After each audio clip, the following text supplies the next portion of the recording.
রাখি আমার নাম অনুসারে এই স্থানের নাম হবে দ্বারকা, আর এই দ্বারকায় নাকি কৃষ্ণরূপী নারায়ণ বসবাস করবে।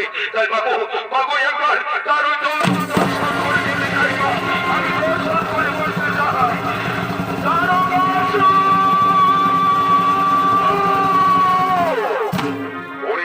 সুর তাকিয়ে দেখ বাবা, আমি আজ তোর সুরকে হাজির, আজ তোর তো সেই অভিশাপ থেকে মুক্ত পেতে চলেছিস।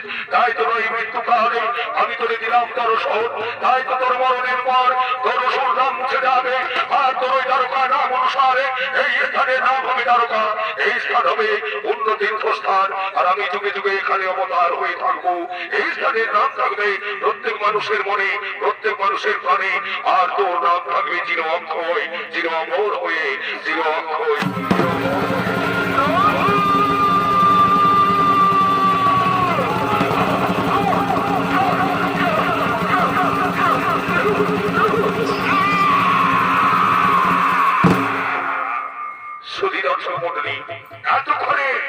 এতক্ষণে বসুর সম্রাট দ্বারকাসুর নিধন হলেন মহাকালীর হাতে। তাই তো তার নাম অনুসারে এই স্থানের নাম হলো দ্বারকা। সেই দ্বারকায় কৃষ্ণ নারায়ণ রূপে যুগে যুগে অবতার হয়ে থাকলেন। তাই এতক্ষণে সেই দ্বারকায় দ্বারকাবাসী সকলে মিলে শ্রীকৃষ্ণ রূপী নারায়ণকে নিয়ে হরিনাম সংকীর্তন করতে করতে দ্বারকা ভবনের দিকে করেছেন আগমন। হরি বল হরি বল